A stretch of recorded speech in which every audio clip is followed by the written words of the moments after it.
Hello, welcome. I'm Chris Carberry, CEO of Explore Mars, and welcome to the H2M webinar series. We have a great session today called Lessons from COVID-19 and How to Apply Them to Mars Exploration. This will be a continuing discussion from the Humans to Mars Summit that took place back late August, early September. So thank you for joining us. But before I bring on our panel and introduce our moderator, I have a few announcements.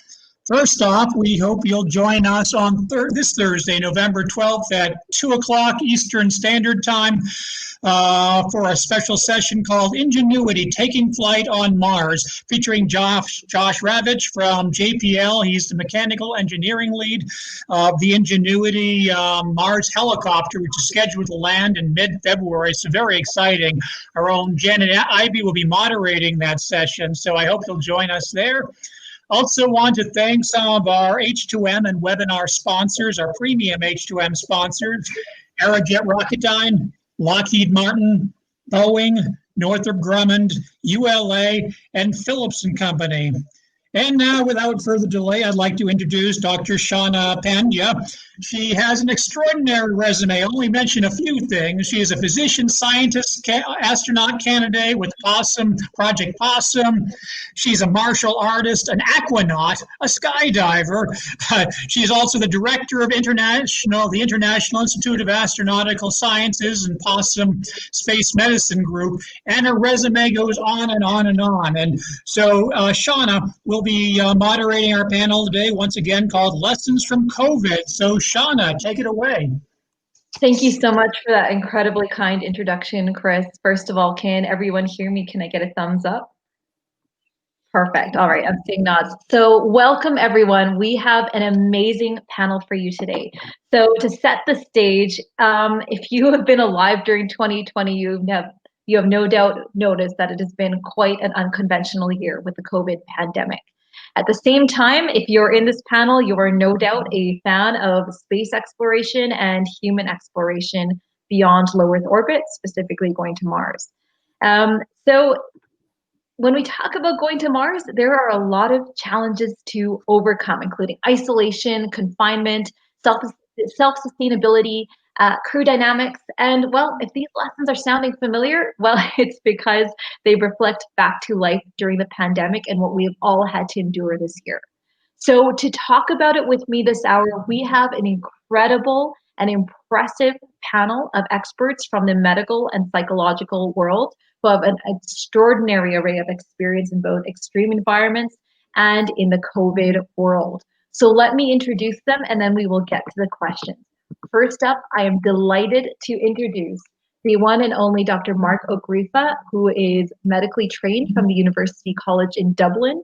He is a fellow of the Academy of Wilderness Medicine, former triage physician at Kennedy Space Center, NASA NEEMO Aquanaut, medical lead of dive medicine at the World Extreme Medicine Organization, and very relevantly, currently medical director for the Las Vegas ISOQ facility for one of the country's largest homeless shelters and respite care centers for vulnerable populations. So welcome, Marc. Thank you very much for joining us. Next up, we have the incredibly and equally impressive Dr. Carole Dangoisse, Canadian-Belgian ICU and critical care physician, currently completing her anesthesiology training in the UK. So no stranger to COVID and medical care, but equally impressively, she has spent an impressive 14 months as the MD researcher at Concordia Research Station in Antarctica, what we call White Mars here on Earth. I believe Carole has once told me it got down to minus 80 degrees Celsius while down at Concordia. I'm putting on layers just thinking about it. So welcome, Carole. And last but not least, the equally impressive Dr. Nathan Smith, research fellow at the University of Manchester in the UK. Very relevantly, his research focuses on humans in extreme environments, looking at not just surviving, but thriving in stressful and high-risk settings. He has worked with and has been a PI and co-I with the European Space Agency, NASA, and UK Ministry of Defense.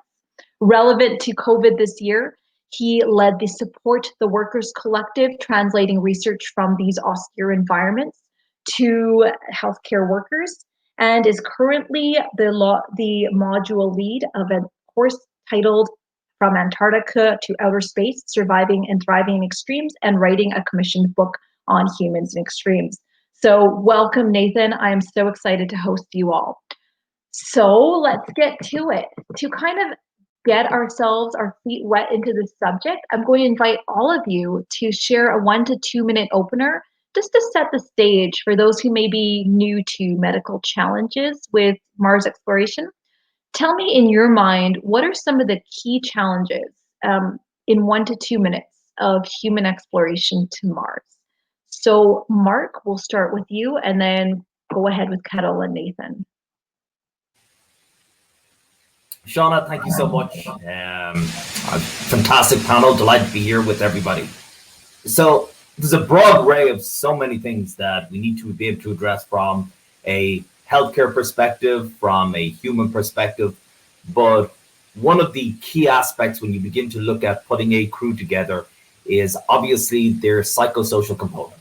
Making sure that a team fits together, making sure that they get along well together, making sure that those crew dynamics work. But you could take even a step further back from that one of the core components that we often deal with in relation to spaceflight, and especially as we start looking towards a mission to Mars, is sleep disruption, sleep disturbance, and the effects on chronobiology and the circadian rhythm. Now, obviously, there's a long documented history of astronauts having trouble in space. There was numerous documentations of sleep disturbance on board the space shuttle program due to noise, vibration, changes in temperature. Then on board the International Space Station, we had a sunrise and sunset every 90 minutes due to the rising and the setting sun, which affected the chronobiology of the astronauts. But as we send a crew forward to Mars, and we look at the possibility of obviously a 9-month trip, but obviously looking at the crew actually settling onto the surface of Mars for potentially a year and a half, one of the things that we have to take into account is the potential of the change in the red wavelength of light, how that will affect the circadian rhythm, what kind of effect that may have. And we really don't fully understand that component yet.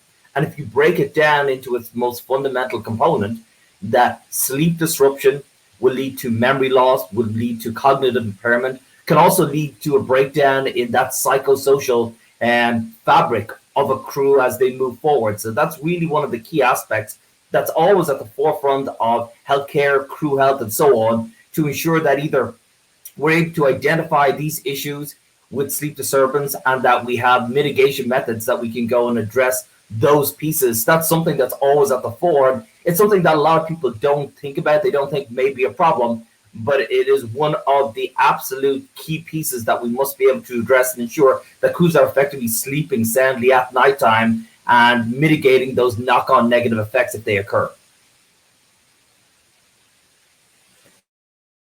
Thanks for that, Marc. That's something that we don't think about often enough. I have a lot of follow-on questions, but I'll hold those for now. Carole, I will turn it over to you to share your thoughts on the key challenges we face on sending humans to Mars. Sure. Thank you, Shawna, and thanks again for the introduction and for the invitation to this, pretty star-filled panel. Marc, that was indeed a great focus on a question which is probably overlooked and that we definitely do need to research on. I think the list of challenges for kind of space exploration is indeed almost daunting. There are so many challenges, and you're right to kind of break them down. There's the health challenges. I think our experience on the ISS has shown that microgravity obviously has a lot of effects on the body. And I think I would probably point something which is quite recent. I think it's become apparent almost incidentally in the kind of recent year or two that microgravity possibly has effects on coagulation. I'm sure you've all heard now the kind of incidental finding of jugular venous thrombus. And I think that just points to the larger picture of we're probably going to find things along the way which we hadn't expected, and how can we respond to that? knowing that we're going to leave with kind of a very finite set of resources and tools and kits with us. So I think that will be a huge thing to address. And then, of course, as Marc also alluded to, the whole mental health issue, isolation. I think it's a difficult area of research. And the COVID pandemic, I mean, as we'll discuss further, has really put that into focus, how much isolation does have huge ramifications for health, which we don't always think about. So that's my takeaway. That is very on point and very, very key. And to your point, Carole, the terrifying thing from a medical perspective is that after decades of human spaceflight, some things are getting easier, but also we're learning about more ways in which space is trying to kill us. And every decade brings a new surprise, the jugular venous thrombosis case simply being one of them. So we'll talk more about the land of unintended consequences and trying to identify the unknown. But we've talked enough about mental health. Yesterday, I saw a study that said COVID survivors are 20% more likely to be, 20% of COVID survivors will be diagnosed with first-time depression, anxiety. So very, very appropriate to turn it now over to Nathan to talk about, your key concerns of sending humans to Mars, especially the psychological and mental health concerns. So Nathan. Thanks, Shawna, and thanks for the invitation again as well, like Marc and Carole have echoed. Yeah, I mean, I think obviously my interest is in the psychology of these activities, and a Mars mission is, I think someone already said, unprecedented in terms of the types of psychological and social demands that people will encounter. So that separation from Earth, which is not just going into low Earth orbit or to the moon, but actually the Earth leaving view and really kind of being far and far away from the planet. What effect will that have on someone's mental state and their health and well-being? There's the question of prolonged monotony, conditions that have very low sensory stimulation, and then I think one of the the most crucial parts of making sure that humans not only survive and resist the demands of the space mission, but actually have an enjoyable or a decent experience while they're doing this amazing thing is, how do we address the communication delay between the people that are traveling to Mars and the people back on Earth? At the moment, astronauts are able to communicate with friends and family on a regular basis. They have access to immediate input from mission control, but as we get close to Mars, that latency is going to increase. And what sort of things can we do to solve those problems and make sure that people have enough social stimulation to actually maintain their psychological integrity? So that seems to be a really important issue that I think we should try and, or we are making strides on, but we need to try and figure out how to make that work for these people that are going to be going on that pioneering voyage. Nathan, this is Marc here. Just to follow up on what you said there, the social monotony component, I think, is a really key, and I think there's something to be said for leaving Earth and leaving your home planet in the rear view mirror, number one, and heading out into the unknown. But from the point of view of the social monotony, do you think that it would be enough for a crew just to be able to train, do just-in-time training, train on tasks, repetitively train on emergency procedures, or do you think there will be more necessary to try and have to engage a crew to make sure that they stay stimulated, remain engaged, and make sure that they remain literally at their optimum functioning level on a mission like that? I mean, it's a really good question, Marc. I mean, it'd be great to have a kind of concrete answer, wouldn't it? But I suppose, there's going to be ups and downs. All the data that is starting to come out now, where we've got access to new technologies, so we can monitor teams in extremes in almost real time or close to real time and collect that intensive time-based data. We are seeing that there's ups and downs. So like cohesion will fluctuate readily across a mission. So there'll be some days and weeks that are good and some days and weeks that are bad. I suppose the point is, if there's been a low, we need to be able to do something to bring it back up to at least a baseline or hopefully to some kind of optimal level. And Carole's just highlighted that there's some work on that already that's happening, and there's other techniques. Virtual reality is being looked at now as well for providing that social stimulation. So I think there's progress, but it's a really important topic that needs solving. Yeah, absolutely. And you guys are making my job way too easy, because you're kind of addressing the questions I did want you to answer.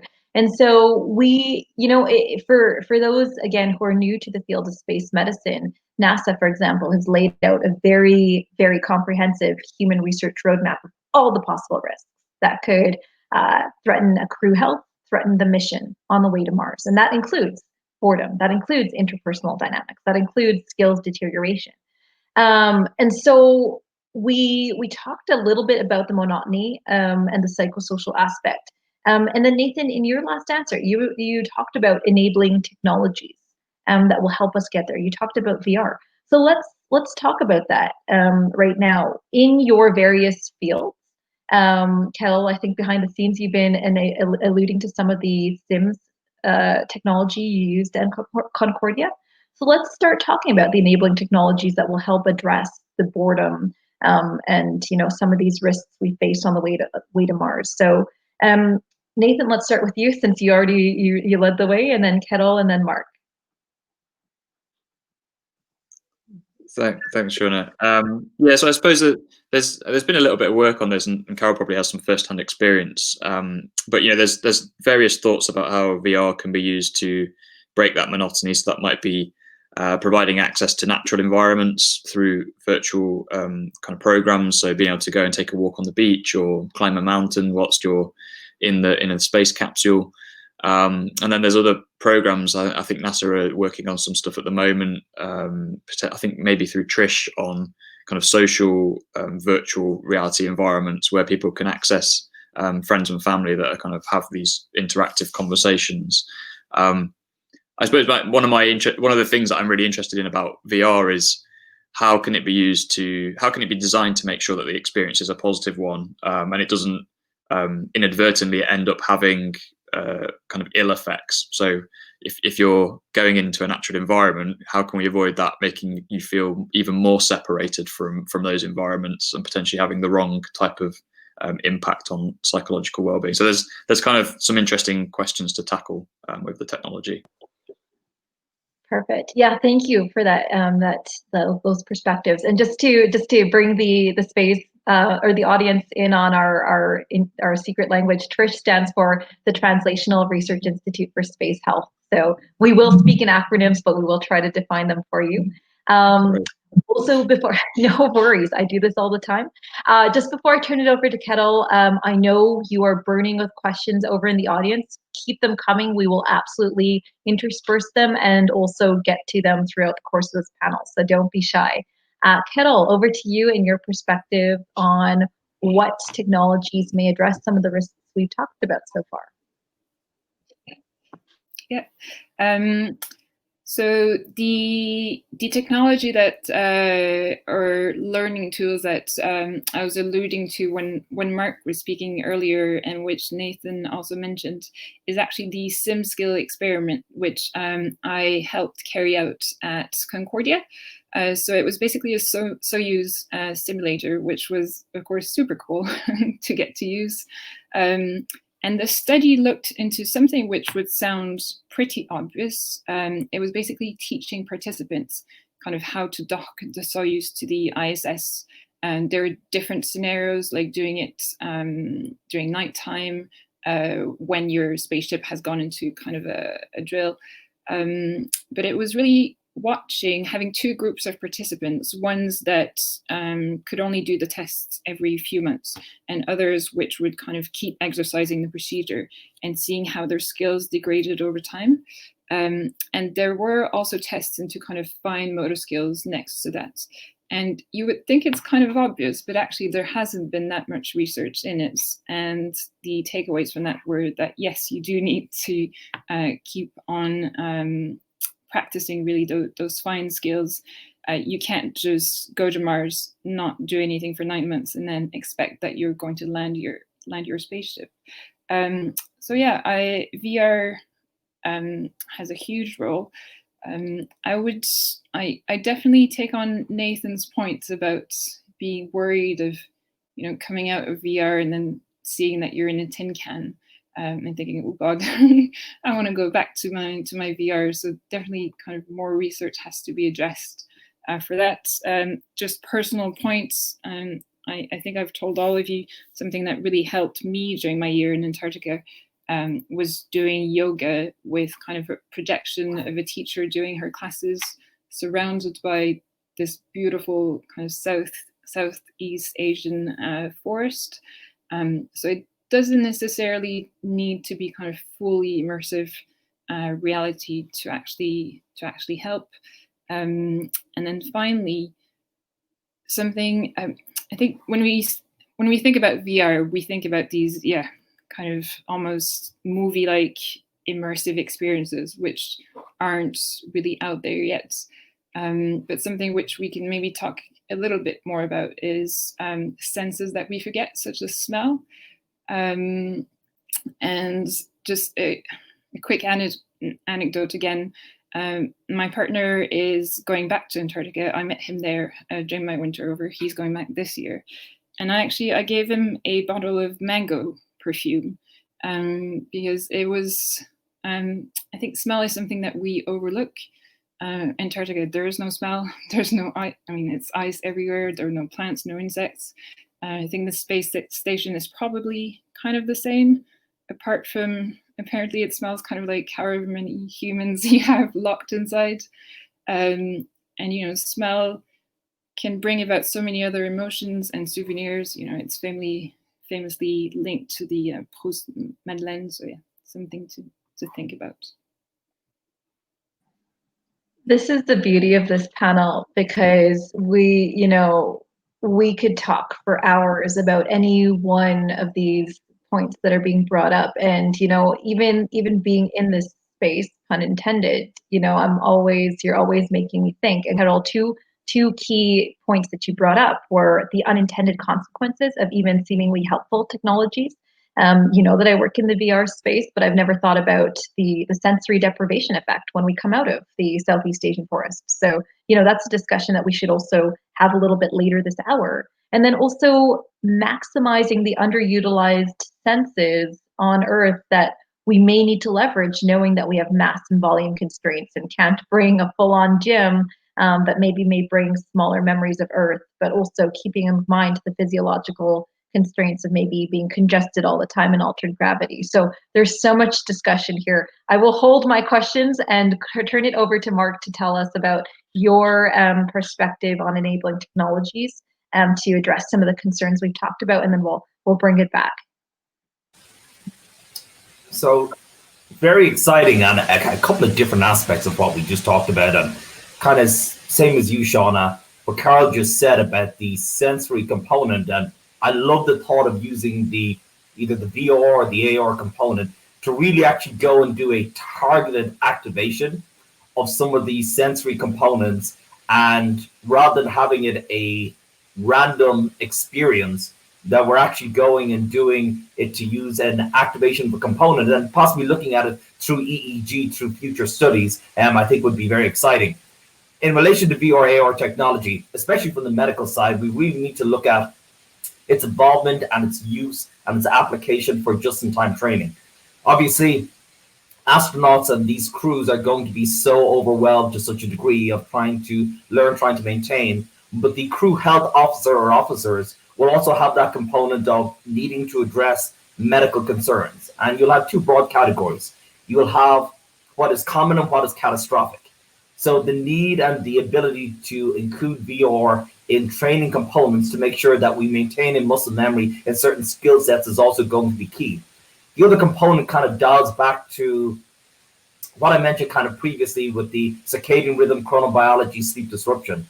On board Mir, one of the most catastrophic events that almost occurred was the crash of Progress 234.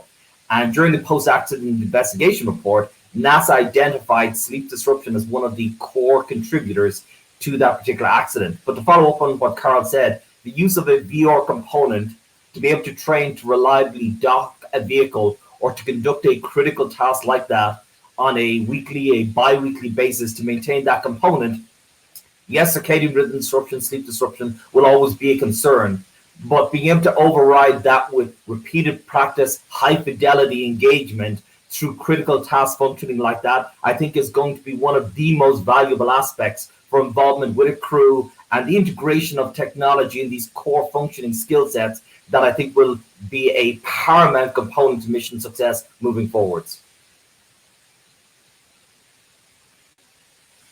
Thank you so much for that perspective. And so we're gonna slowly start bringing it back to earth, metaphorically, and talking about COVID a little bit. And one of the questions that we have based on what Marc just said is, the role of the medical officer. And that just got me thinking. So, when we talk about making crews more autonomous on Mars, we have to realize that at most we're going to have a crew medical officer and physician, ideally, right? But there's also the potential for those key medical personnel to be incapacitated.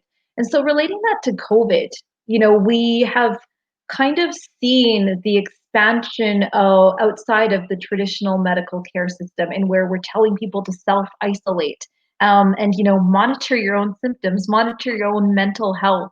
And so how do we translate that, based on what you've seen in your unique perspectives in both the medical side and the austere environment side? What insights have you gleaned when it comes to how do we enable non-medical personnel to become a little bit more aware about the physiological and the mental health aspects? To start with an easy question, who wants to take that one first? All right, Nathan, you look like you have something to say, so I'll turn it over to you. I was going to throw Nathan under the bus anyway. I thought Marc was volunteering himself then. Yeah, drop me in the deep end there, Shawna. So I mean, I think it's a really tough question. There's been some interesting stuff come out. I shared a paper on Twitter last week about lessons. So people kind of discussing this lockdown experience as the kind of biggest isolation and confinement study ever, and using the comparison to spaceflight to sort of make some extrapolations. I think it's obvious that we would make those links given the sort of way that we're living and working, a lot of us. Obviously, there's some things that are similar and some things that are different. And astronauts have self-selected, they've put themselves forward, and they've been heavily trained to engage in that kind of self-care, self-management. So that's one of the competencies that is trained for an ISS mission in the Human Behavior Performance Competency Framework that the ISS adheres to. I think in terms of us and people that are spending a lot of time at home in lockdown or kind of lockdown-esque conditions, really what we've been doing in some of the work that we started post that initial lockdown phase in March was trying to help people improve their context sensitivity. So what I mean by that is trying to get them to monitor effectively the types of things that are causing them stresses. So there was a lot of uncertainty at the start of lockdown. And that meant that some people that we were talking to and engaging with were seeing everything as a threat. And that's not necessarily the case. Some things are stressful and some things aren't. So that was one of the things that, in terms of managing their mental health, at least, it was trying to get them to accurately identify what was a potential stressor, and actually, for the things that weren't, to reevaluate them and reappraise them, and developing some of those skills to be able to do that effectively was one of the things that we were kind of working on. That was a slightly rambling response, but I think there's this kind of whole point here of like what we appraise as stressful and not, and trying to improve people's skills on those things. So to follow up on what Nathan said, there's a couple of really core components as we kind of talk about the COVID experience with this.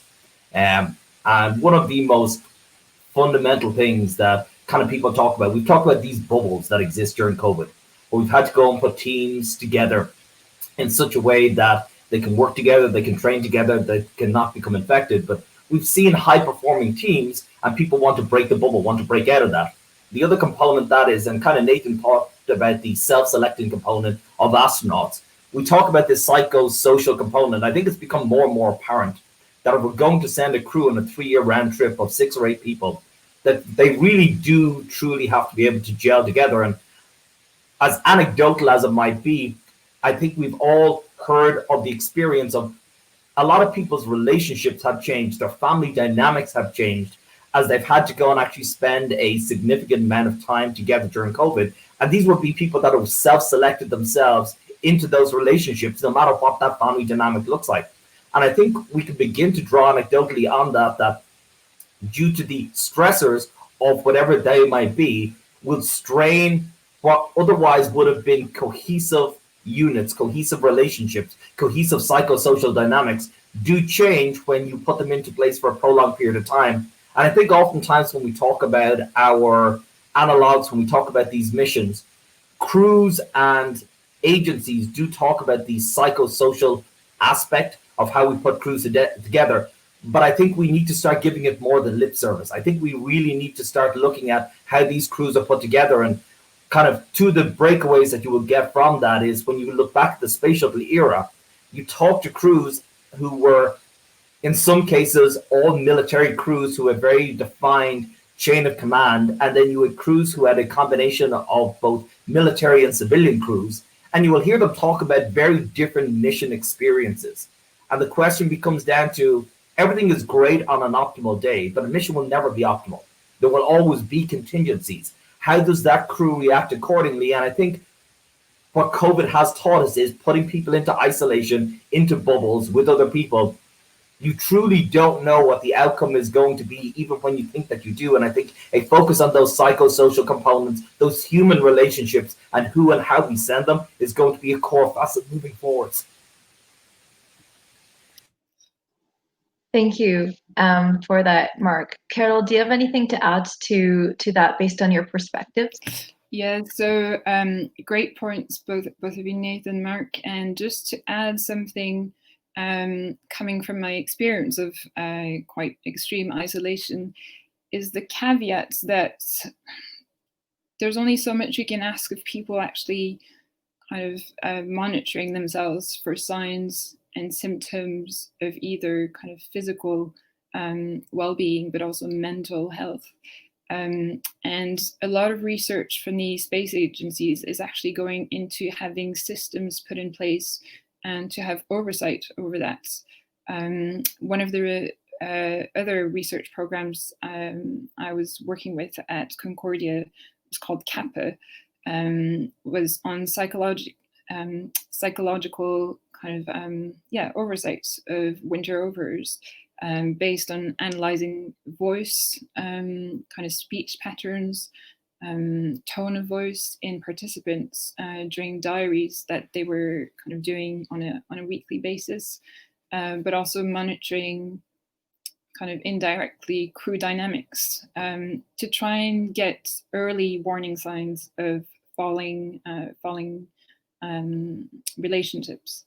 And so, yeah, I think that the pandemic has shown how much people can support each other, but there's only so much that people can realize by themselves. So just to follow up on what Carole said there, and a real interesting point, when we look at high-performing teams, and you see it in teams like special operations and so on, the self-reporting component of medical issues is very much underreported because nobody wants to be seen as the weak link in the chain or the weak link in the team. And especially we start putting teams together, the majority of whom are probably going to be A-type personalities. What do we think just as a group the risk is of not self-reporting those components, and how do we overcome that kind of bias and obstacles of people not being want to be seen as that weak link in the chain, and the tools that we can give folks to make sure that we maintain that cohesive dynamic? That is, Marc, that is such a good point, because astronauts don't want to be grounded. They're not going to self-report. Spec ops, you don't want to be that weakest link. But we also need to keep the mission objectives in mind. And so I guess the question that you've stirred in me is, do we have reliable vital signs for mental health, just as we do for physiological parameters? And are there any that we should become particularly aware of as warning signs that our mental health is deteriorating, particularly in the era of COVID, when those of us who are, in clinical practice are seeing increased exacerbations of anxiety, of depression, or even just, fatigue of same old routine. So, what vital signs exist and what should we be looking at to develop? Nathan, I've already thrown you in the deep end once, so I'll put it to Carole, and then we'll go to you and then Marc. I do think Nathan is probably the expert on this, but I would say very simple things like which we've actually been telling all doctors who have been working on COVID wards. It's been great to see that there's been a huge shift in kind of looking after everyone in hospitals, saying we recognize that these shifts are tough, and that, like we say, it's okay not to be okay and to recognize early signs. So there has been a huge focus on mental health being of healthcare staff during the pandemic, which obviously is awesome. And things that we've been told to look out for is, if you become more irritable, if things that you previously felt like you could have dealt with, you just aren't able to anymore, kind of decreased appetites, kind of poor sleep, and yeah, just have a check in with yourself kind of on a regular basis. But again, I'm sure Nathan has a lot more to say about this. Nathan, that's your cue. Very well said, Carole. Thank you. Thanks, Carole. Shawna. So, I mean, one of the points that Carole's making there is that peer observation, so that kind of buddy system type thing, is is one of the most valid ways we've got of people's intuition about how someone's doing is, I would argue, much more powerful than anything that we can produce from a computer. So that kind of observation of each other is really powerful from a mental health standpoint. There are, though, there's quite a lot of systems being developed using passive sensors now to monitor individual psychological and team health. So wearable watches could tell you a lot about individuals' kind of potential biomarkers. So there's certain devices that can give you indications of heart rate variability, which has been linked to stress. Watches have also been used as a proximity sensor. So down in Antarctica, there's been some work on, if someone's pinging between the watches, you can see the social networks. And if someone's over time becoming far removed from the group, it might tell you something about the cohesiveness of that team. There are other things, as well as some of the stuff that Carole mentioned on speech. There's facial monitoring, so looking for kind of stress and fatigue in facial features over time. And there's some really exciting work at Caltech going on at the moment where they're using graphene to develop these, they're almost like stick-on tattoos that can, or the work is focused on developing real-time sensors for sampling biomarkers like cortisol and other potential stress resilience biomarkers like neuropeptide Y. So there's quite a lot of exciting work going on. The big challenge for that is validating what that information means and bringing it all together to give you a good picture of the person. And I guess that's the big challenge and open question. So Nathan, as a follow-on, I'm very curious. That's fascinating. But how invasive is too invasive? Do you think about the ethical side of, is it that you're going to Mars, you're opting in, so we have to monitor everything, or is this up for debate? Do you have any thoughts on that? I'm very curious. This is fascinating. Yeah. So I would argue that passively monitoring someone is more invasive than taking blood. At least when you're taking blood, you're sat there and you're giving them consent to take it. With a passive marker, you don't know when you're being monitored. And for an astronaut that may be told that you have to give consent for this type of system, like how much agency do they have over turning it off and being able to make a decision about what's monitored and when? So I think there's a lot of ethical concerns around that. That require a whole kind of focus of work, and that's something that people did talk about this early on in the COVID outbreak. There's a really good piece in the British Medical Journal on health surveillance and agency in the Test and Trace app. So there's a little bit of conversation around that. Fascinating, thank you. Marc, do you have anything to add on the topic of mental health monitoring, vital signs for mental health? What is there out there? What we should be doing? So yeah, a couple of components on that. I think our ability to monitor mood and affect is going to really be key. Some component of providing that feedback, and like what Nathan mentioned about that, the social network component of using watches to see and objectively see somebody actually isolating themselves from a group is really key. That concept of using that in a larger environment, like on a base or something like that for a prolonged period of time, I can see the really true value in that. One of the big components that I'm a huge proponent of is the combination of objective and subjective data. And sometimes you know when you're off, you just know when you're having a bad day. But there's also a component of denial where you're not willing to go and actually admit that to yourself. And there's kind of a couple of really good examples of that. You talk about kind of the social isolation component. There was a mission on Mir where you had two cosmonauts that literally grew to very quickly hate each other's guts. And for the majority of the mission, they actually lived at opposite ends of the space station, completely isolated themselves and did not interact in any way, shape, or form. I'm still aghast as to how that mission succeeded.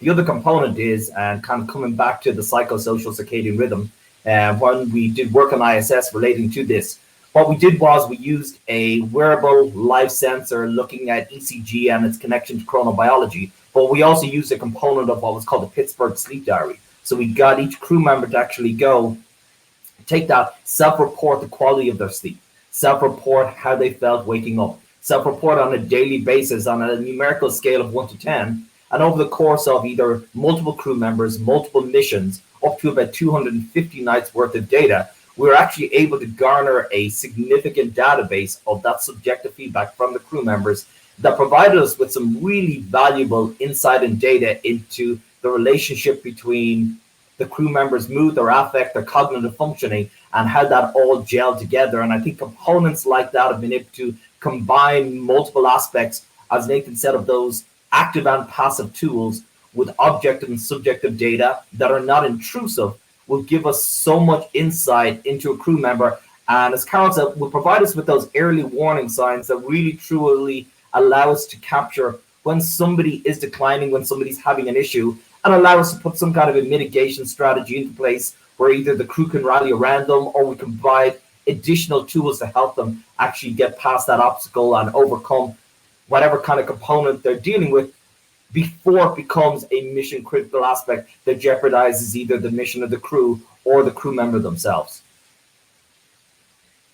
To your point, Marc, about how bad this monotony and this crew cohesion can get, not just in space, but there was a headline last year of I think it was a Russian crew in Antarctica, where Nathan's nodding. I think he knows where I'm going with this. It was a crew of two. Carole knows as well. So one would annoy the other by constantly telling the other the end of the book. And the guy who was having the endings of these books ruined for him got so annoyed, he straight up stabbed his crewmate. So like this, this is a very real world things that are happening. And, we obviously don't want any of those, because A, murder is bad, and B, it affects the mission. So coming back to this idea of crew cohesion, we have a great question from the audience that I want to tie into a discussion of your experiences as well.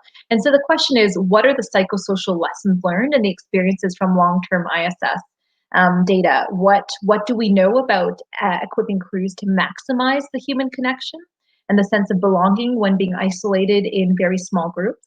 And I know there's so much wealth of data. So Nathan, I'll let you lead on this, and then Marc and Carole, adding your NEEMO experience as well as your Antarctic experience, and then maybe tying it back to COVID. So Nathan, I'll let you lead off.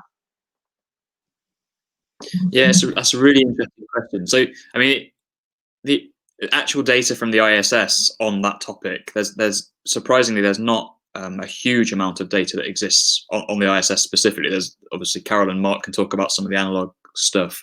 There's some anecdotal accounts about some of the social challenges that come from being cooped up with people.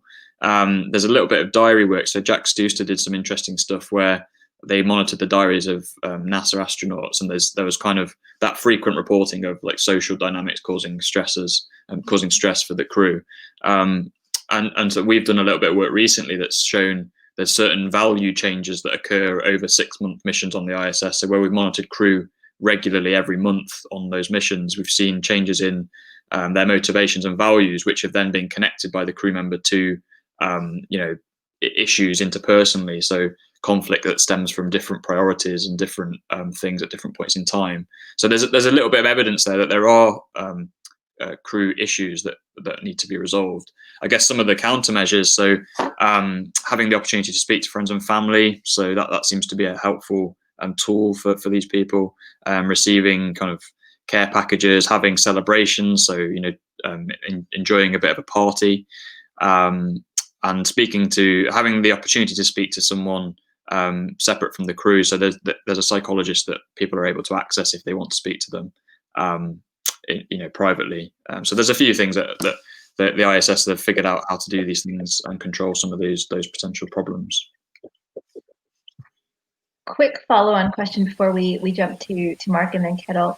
In groups where I run workshops about enabling technologies for Mars, I think Trish previously had a grant for this. Is there a role for as you say, a non-crew avatar that's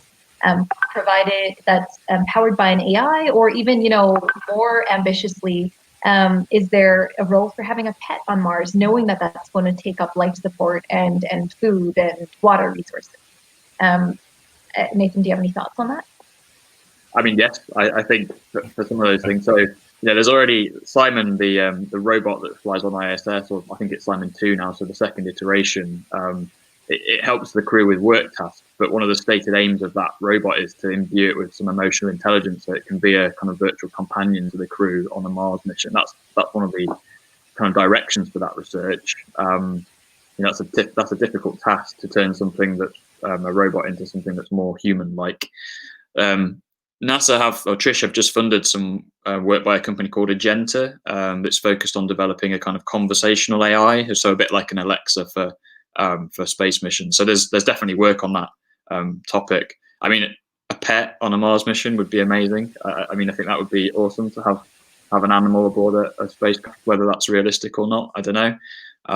But a Boston Dynamics dog, maybe that could be the solution. And to smile to the audience's face, if you haven't Googled birds in zero G, I highly encourage you to do that. It is well worth the 30 seconds it takes. Marc, I'll now turn it over to you. Any insights on crew cohesion from your NEEMO days, or even on the opposite end of the spectrum, vulnerable populations in the homeless shelter. What insights on psychodynamics? Yeah, go ahead. So, I don't know if there's a core set of data on this, but obviously, like with some 20-odd NEEMO missions, numerous shuttle crews, ISS, and so on, it's a little bit more different during a short duration mission where the timeline is so compressed and where literally every minute of every hour of every day is scheduled. But anecdotally, one of the things that we've seen with post-mission crew feedback is the dissatisfaction with certain crew members when other crew members basically focus more on personal tasks, personal objectives, sometimes to the detriment of the overall mission or team dynamic.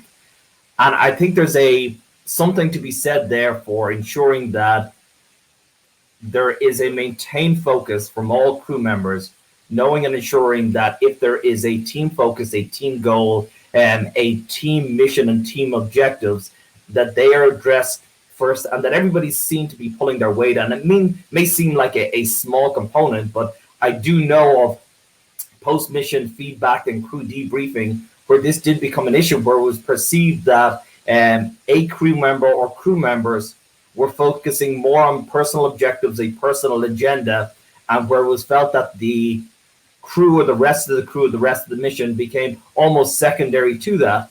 And there's a component with that level of dissatisfaction, where if that's not kept in check, where that's not maintained, and especially when it comes from a commander's point of view, or there's a key aspect of somebody's mission set that is lagging. And I get and I understand that it's very easy to be caught in your own bubble and to have core objectives that you're trying to achieve. But I think it's something that maybe we can build in, that it's a learning and a teaching point that crew members do need to be cognizant of, that the mission, the team comes first.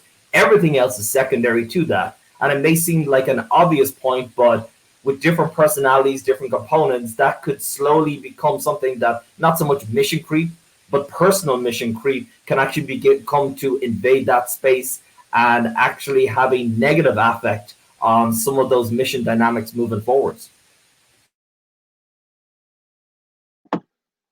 Thanks for that, Marc. Carole, over to you. What insights do you have from both your perspectives, particularly from Antarctica? Yeah. I once read on the ESA Concordia blog that after a year at Concordia, the first time the crew member ever saw another living creature or even a plant that wasn't the crew was back at McMurdo. So it is isolated. So tell us about what you learned from that and how it pertains to, surviving and thriving in COVID. Sure. Well, I have so much to say actually about all of this, but quickly, a very quick anecdote about actually life at Concordia. You're right, apart from humans, nothing survives. Not only are we inland 1,000 kilometers, but we're also at 3,300 meters of altitude, which is equivalent to 4,000 at the equator, so it's hypoxic. But at the beginning of my winter over and kind of the end of the previous year's winter over, we found some caterpillars in salads, and I just cannot tell you how vital those caterpillars became to one of the winter overs, who was feeding those caterpillars on a daily basis and just watching them grow. And so I would definitely think that pets in whatever form would be amazing. Bless them if they could come along to Mars.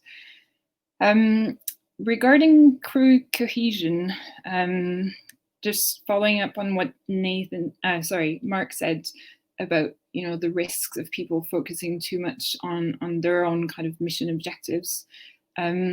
I think research has actually shown, and I can vouch for that having a sense of control over kind of your days and having a sense of agency actually does help.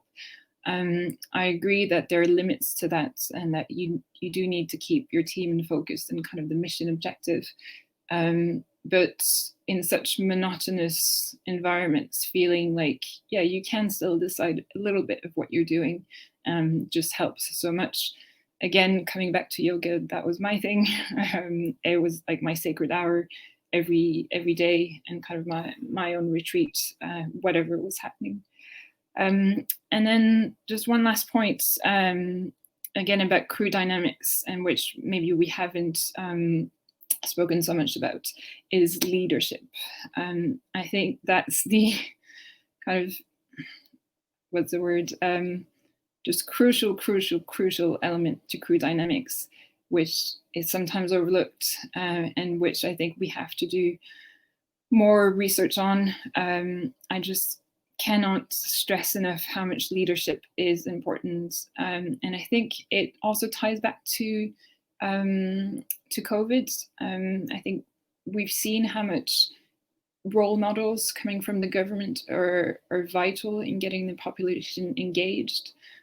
We've seen how much we need to trust them, and to then kind of do the right thing ourselves.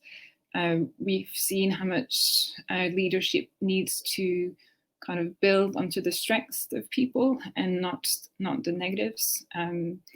And that's something that's, I think, so crucial to good crew dynamics. You can have a team bond over negative feelings of anger, of injustice, but ultimately, I'm not sure that's, in isolated environments at least, it's not what's going to drive the group forward. You actually need to focus on, what brings the group together, the common elements, and to ultimately get to that mission objective. So leadership, I think, people noticing what are the crew strengths and building on those, and getting people to work together. Oh, Carole, you have touched on so many excellent points here, and maybe this is a good place as we start nearing the end of our time together. You know, maybe we can make a comment on both the importance of leadership and agency, and especially in a time coming back to Earth when so much is out of our control. How do we maintain that sense of agency in our daily lives when we don't know when the third or the fourth or the fifth wave is going to happen, when a vaccine is going to happen, what our economic livelihood is going to be like in the year ahead? How do we bring that psychosocial component of maintaining agency and power back into our daily lives?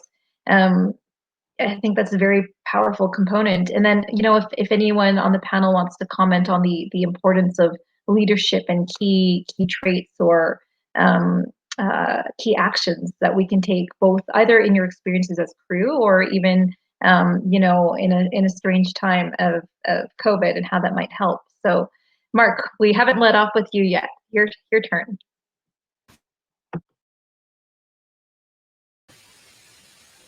Okay. So this is more of a side anecdote, but it's a really good point.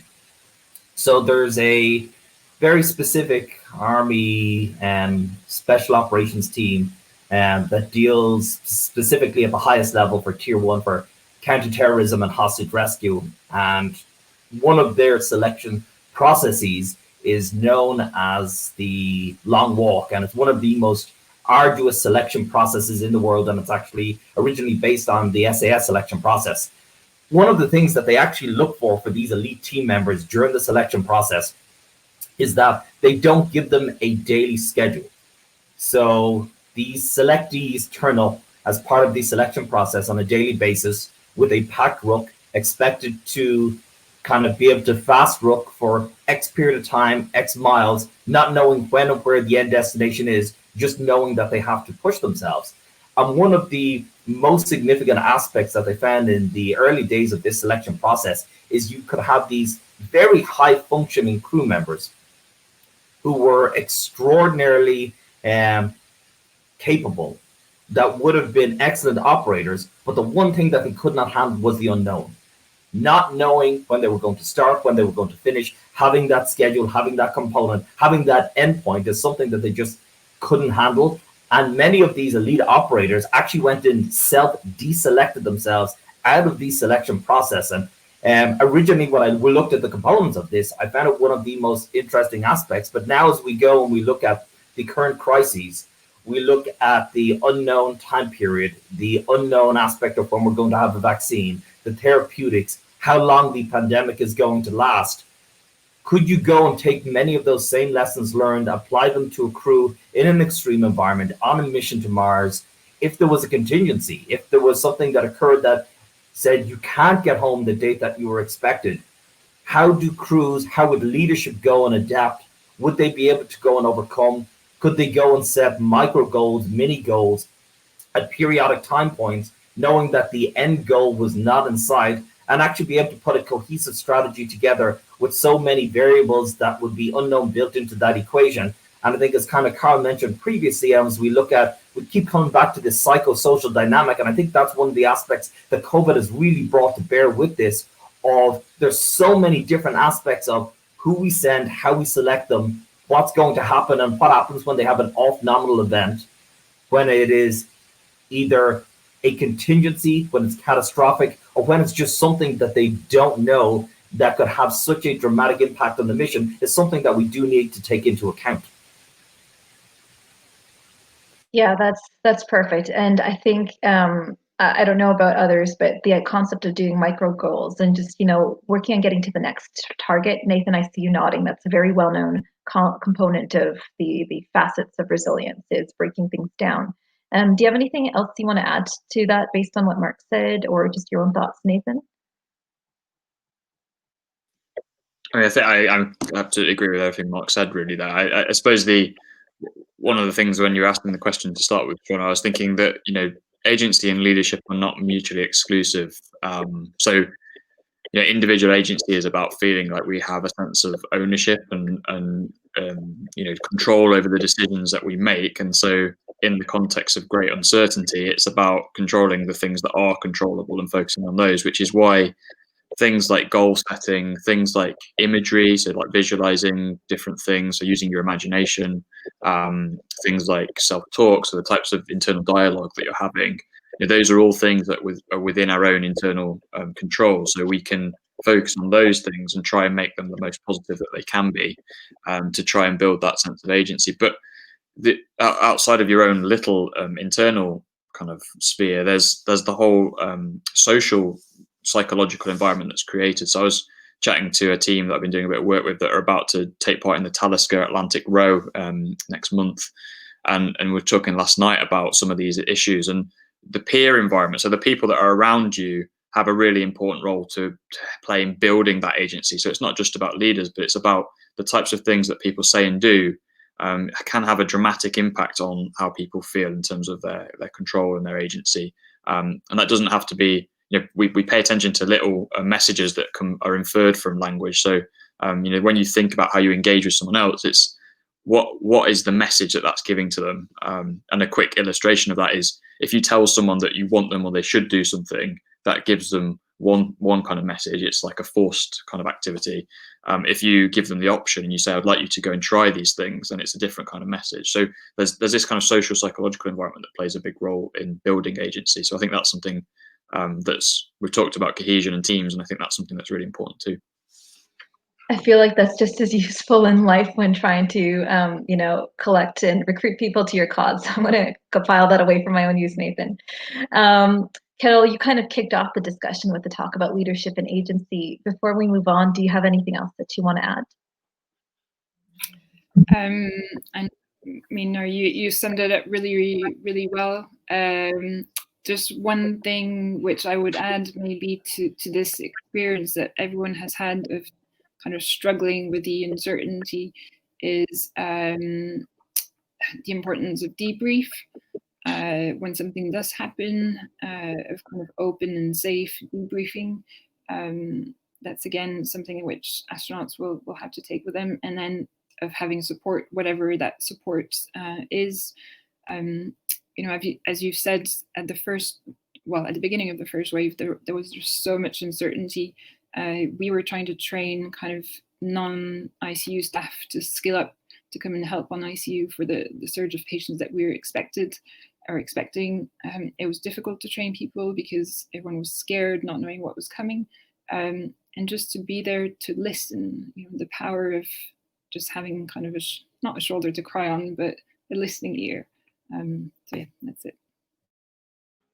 I'm smiling as you said that because I was flashing back to the meme that was going around of, wear your mask, otherwise your obstetrician will be the one that intubates you. That was going around at the beginning of the pandemic. So we're at the end of almost at the end of our time. I just want to get to two quick, great audience questions that have come up. So one audience member asks, the military has problems with those, who are trying to be too tough, refusing to reveal a problem that makes them the weak link in special forces. And just to add to that question, doctors prior to the pandemic were notorious for doing that. We could be dying of the flu and we would still force ourselves to work. And now COVID has forced us to acknowledge that even with the sniffles, we have to hold ourselves back. I've had colleagues who previously been dying of dehydration with a bad gastrointestinal flu, put in an IV, gone to work. We don't have that option anymore. And so the question is, have we drawn on knowledge and solutions from the experiences of those in special operations, in astronautics, in medicine, who may be refusing to acknowledge being the weak link at the detriment perhaps of the mission? Marc, I'll let you take this one. Yeah, so that's a really good question. And I think that the lessons learned are directly applicable here. One of the areas that I've kind of repeatedly seen this is actually in the area of altitude sickness. So we have teams that would do forced insertion at altitude for combat search and rescue missions, for direct action missions. And I have numerous instances of guys that will basically go and get signs of the flu-like illness, and effectively turns out to be acute metal sickness. And I would always tell my teams, it is, once you go to altitude, it is AMS until proven otherwise. The reason being that the next stage of that is high altitude cerebral edema, which is mission crippling and potentially catastrophic and fatal. And there's so many instances of people basically being in denial that are educated, that know the signs and symptoms, and yet are part of a high functioning team and don't want to be that weak link and won't self-report. And I think taking those direct components and those direct relationships from other high performing teams and making sure that we apply those lessons learned and we share that knowledge with teams. That I often tell these teams, it doesn't matter if you're a SEAL, if you're a Delta Force, if you're a PJ, if you're a physician, if you're an 18 Delta, AMS can happen to anybody at any time when you are at altitude. And making sure that we take kind of the bias out of it, we take ego out of it, and making sure that crews and teams trust each other enough to be able to go and say, listen, I have a problem. I'm not sure what it is. I'm not feeling right. And they trust their team not to hold that bias against them. And the one final anecdote I'd add to that is that there was a space shuttle crew that came back years ago, and the commander sat down with NASA to go through the debrief. And the first things out of his mouth is, my crew is going to be brutally honest, but there will be no repercussions in any way, shape, or form what any of my crew members say. And I thought it was a brilliant tool to be able to go and share, to debrief, and to be able to say, you can be as honest as you want, knowing and understanding that I will protect you to make sure that there will be no repercussions from that. And as Carole said, that debriefing component, sharing those lessons learned, is the only way that we all learn, and then making sure that we trust our crews and our team members enough to be able to go and self-report and understand that that team cohesion is really one of the core fundamentals to mission success.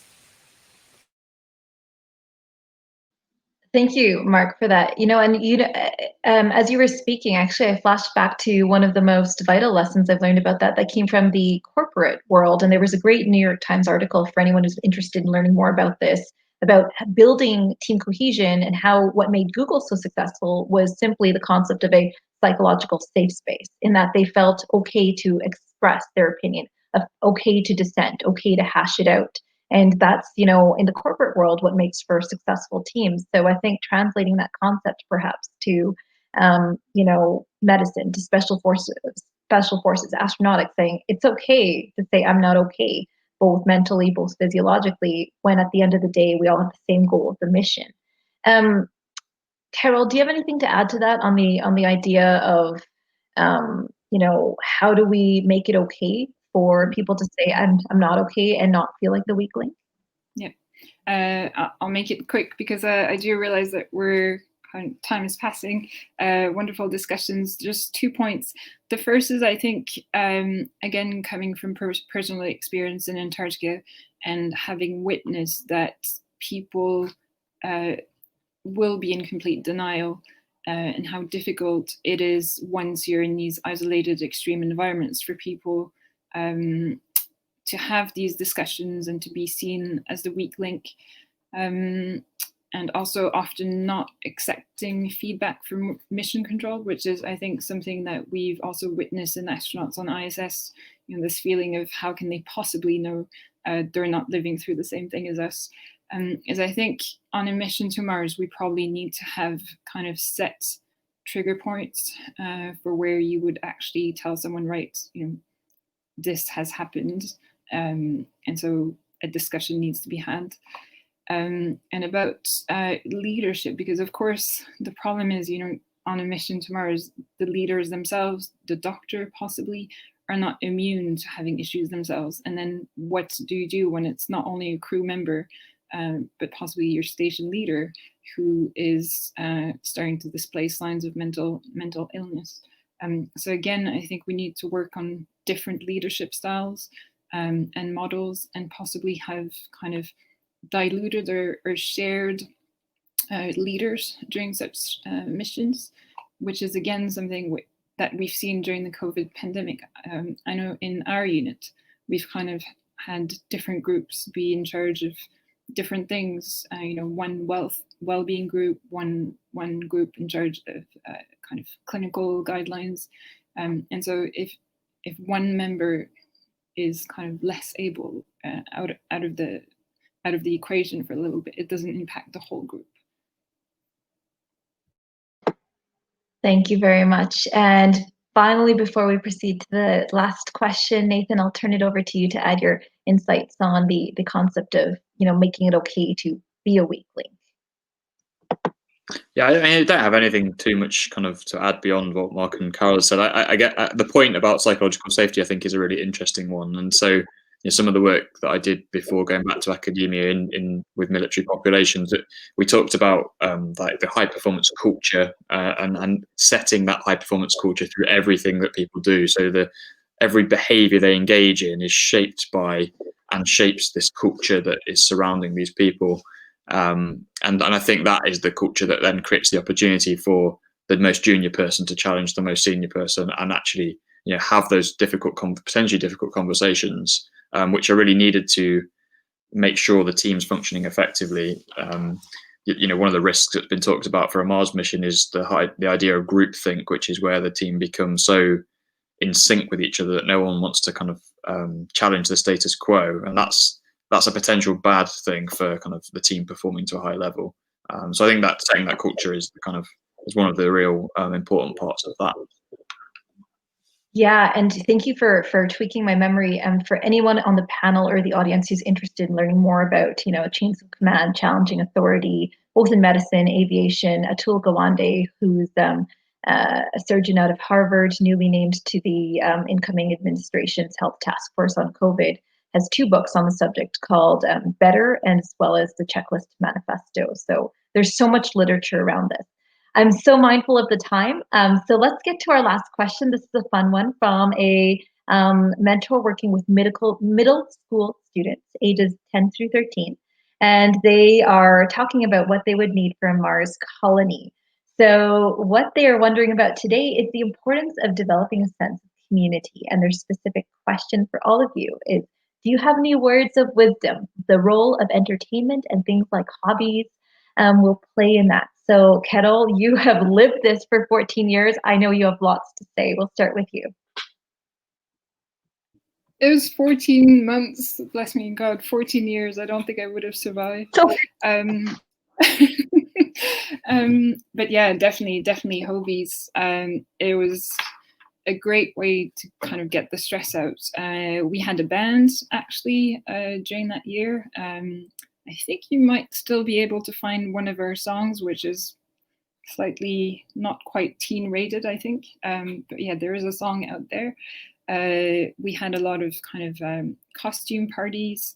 We were fortunate to have a sauna, which is not something that astronauts would have going to Mars.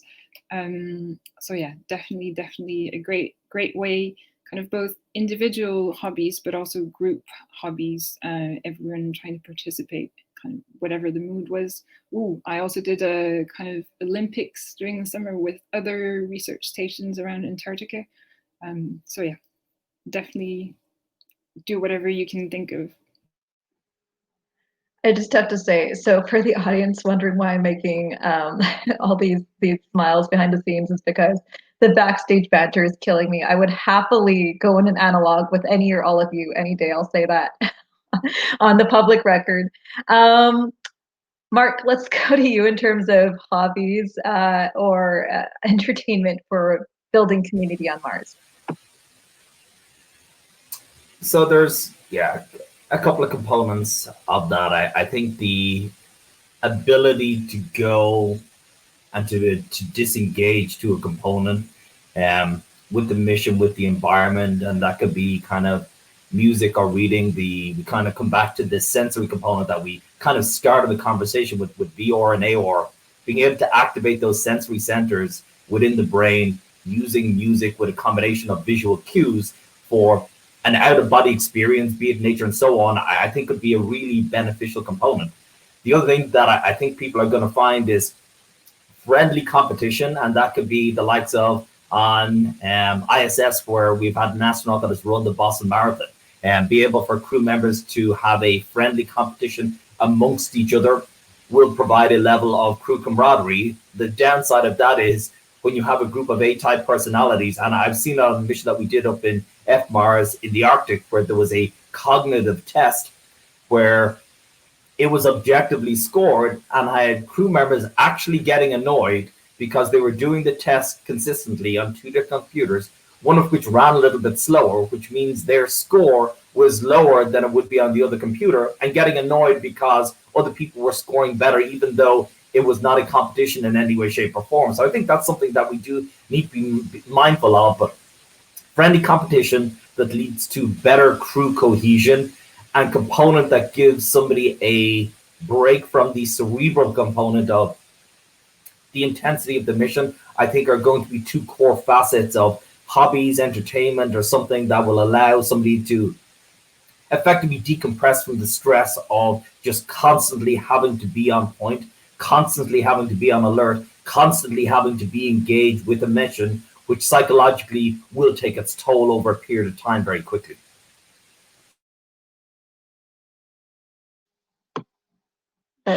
That's brilliant. To take it home, Nathan, let's hear your insights on entertainment, community building, and hobbies.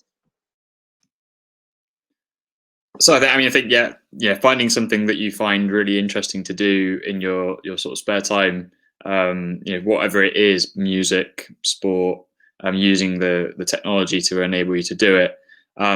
I don't have anything really kind of insightful to add beyond that kind of just find something that's personally meaningful and interesting. I guess the question that I would leave the audience thinking about is, what would taking annual leave look like on Mars? If you were to take a holiday, how do you do it, and what does that look like? The sad part is once you got to Earth 6 months later, it'd be time to come right back. This was brilliant. Thank you all so much. The one final thought that I've learned from my experiences in extreme and isolated and confined environments is just look for reasons and ways to make your mission a little bit better every day. One of my crewmates taught me that it was simple things, it was the most menial things, but it made all the difference. And I think that's key for workplaces. It's key for quarantine. So I just wanted to share that insight. So thank you all so much. I know we're over time, but you're just all too fascinating. And if I had my way, I would have part 3, 4, 5. So thank you so much. So just to summarize, we've discussed a lot about enabling technologies, the challenges of sending humans to Mars, the issues with psychosocial and team dynamics, key lessons on leadership. I know there's so much more discussion and questions to be had, but we only have so much time. So before we sign off for the day, let's quickly do a roundtable. Where can people find you online if they want to connect further, social media or otherwise? Carole, let's start with you. Sorry, at Kaz in the Sky. I absolutely love to myself follow anyone and get insights into the amazing things that people are doing out there in the space community. Thanks. Nathan, over to you. Same as Carole. And I'd love to hear from people and see what other people are doing. And my Twitter handle is at Dr. Nathan J. Smith. Perfect. And last but not least, Marc, take us home. So yeah, again, as everybody said, there's such a discussion to be had with so many different teams and groups, and love to do it online. So find me on Twitter at aqua_agrifa.